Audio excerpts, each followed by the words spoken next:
Draughtsman নেওয়া হবে সর্বমোট একজনকে এবং 15তম গ্রেডে বেতন প্রদান করা হবে। আর এই পদে যারা আবেদন করবেন, আপনি যদি ইন্টারমিডিয়েট পাশ করে থাকেন তাহলে আবেদন করতে পারবেন। তবে অবশ্যই কোনো কারিগরি শিক্ষা প্রতিষ্ঠান বা শিক্ষা বোর্ড কর্তৃক অনুমোদিত প্রতিষ্ঠান হতে ন্যূনতম 6 মাসের সিভিল ড্রাফটিং বিষয়ে ট্রেড কোর্স সনদধারী হতে হবে। আর সেই সাথে তফসিল 6 অনুযায়ী গৃহীত পরীক্ষা আপনাদেরকে উত্তীর্ণ হতে হবে। 2 নম্বরে যে পদটি রয়েছে সেটা হচ্ছে ক্রেডিট চেকিং কাম সায়রাত সহকারী, যেখানে 6 জনকে নিয়োগ করা হবে এবং 16তম গ্রেডে বেতন প্রদান করা হবে। আর এই পদেও যারা আবেদন করবেন, আপনি যদি ইন্টারমিডিয়েট পাশ করে থাকেন তাহলে আবেদন করতে পারবেন। অবশ্যই কম্পিউটার ব্যবহারে দক্ষ হতে হবে। সেই সাথে তফসিল 11 এবং 16 অনুযায়ী গৃহীত পরীক্ষা আপনাদেরকে উত্তীর্ণ হতে হবে। 3 নম্বরে যে পদটি রয়েছে সেটা হচ্ছে অফিস সহকারী কাম কম্পিউটার মুদ্রাক্ষরিক, যেখানে 5 জনকে নিয়োগ করা হবে এবং 16তম গ্রেডে বেতন প্রদান করা হবে। আর এই পদেও যারা আবেদন করবেন, আপনি যদি ইন্টারমিডিয়েট পাশ করে থাকেন তাহলে আবেদন করতে পারবেন। অবশ্যই কম্পিউটারে ব্যবহারে দক্ষতা থাকতে হবে। সেই সাথে তফসিল 7 এবং 16 অনুযায়ী গৃহীত পরীক্ষা আপনাদেরকে উত্তীর্ণ হতে হবে। 4 নম্বর যে পদটি রয়েছে সেটা হচ্ছে সার্টিফিকেট সহকারী, যেখানে 1 জনকে নিয়োগ করা হবে এবং 16তম গ্রেডে বেতন প্রদান করা হবে। আর এই পদেও যারা আবেদন করবেন, ইন্টারমিডিয়েট পাশ করলে আবেদন করতে পারবেন। অবশ্যই কম্পিউটার ব্যবহারে দক্ষ হতে হবে। 5 নম্বর যে পদটি রয়েছে সেটা হচ্ছে সার্টিফিকেট পেশকার, যেখানে 2 জনকে নিয়োগ করা হবে এবং 16তম গ্রেডে বেতন প্রদান করা হবে।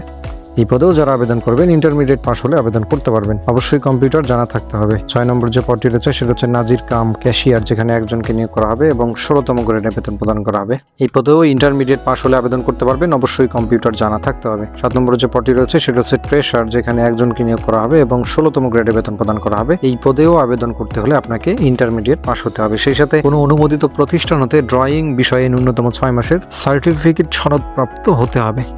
সেই সাথে কম্পিউটার জানা অবশ্যই থাকতে হবে। তো এই ছিল বিজ্ঞপ্তিটি। আর এই বিজ্ঞপ্তিতে শুধুমাত্র ঝিনাইদহ জেলার স্থায়ী বাসিন্দা যারা রয়েছেন, ঝিনাইদহ জেলার প্রতিটি উপজেলা থেকে নারী এবং পুরুষ উভয় প্রার্থীগণ আবেদন করতে পারবেন। যদি কোনো বিবাহিত মহিলা প্রার্থী আবেদন করেন, সেক্ষেত্রে আপনার স্বামীর যে স্থায়ী ঠিকানাটি রয়েছে সেই ঠিকানাটি দিয়ে আবেদন করতে হবে। যারা আবেদন করবেন, আপনার বয়স যদি 1/7/2026 তারিখে 18 থেকে 32 বছরের মধ্যে হয়ে থাকে তাহলে আবেদন করতে পারবেন। তবে বয়স প্রমাণের ক্ষেত্রে কিন্তু কোনো প্রকারের এফিডেভিট গ্রহণযোগ্য হবে না। এই বিজ্ঞপ্তিটি 2023 সালের 8 তারিখ 11 মাসে প্রকাশিত হয়েছিল। ওই বিজ্ঞপ্তিতে যারা আবেদন করেছিলেন তাদের আর আবেদন করার কোনো প্রয়োজন নাই। আর আবেদনটি শুরু হবে আগামী 10/8/2026 তারিখ সকাল 10 ঘটিকা থেকে এবং আবেদনটি চলবে 30/8/2026 বিকেল 5টা পর্যন্ত। উক্ত সময়ের মধ্যেই আবেদনটি করতে হবে।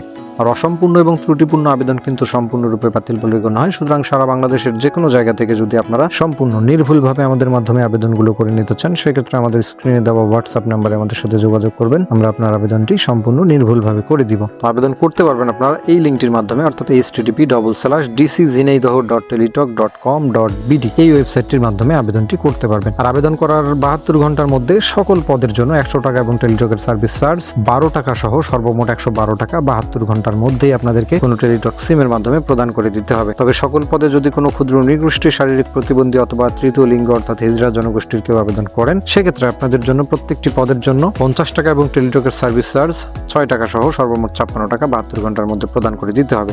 তো এই ছিল বিজ্ঞপ্তিটি। সেই পর্যন্ত সকলে ভালো থাকবেন, সুস্থ থাকবেন এবং আমার ভিডিওটি যদি আপনাদের কোনো কাজে লেগে থাকে অবশ্যই লাইক, কমেন্ট, শেয়ার করবেন এবং চ্যানেলটিকে সাবস্ক্রাইব করে দিবেন। ধন্যবাদ।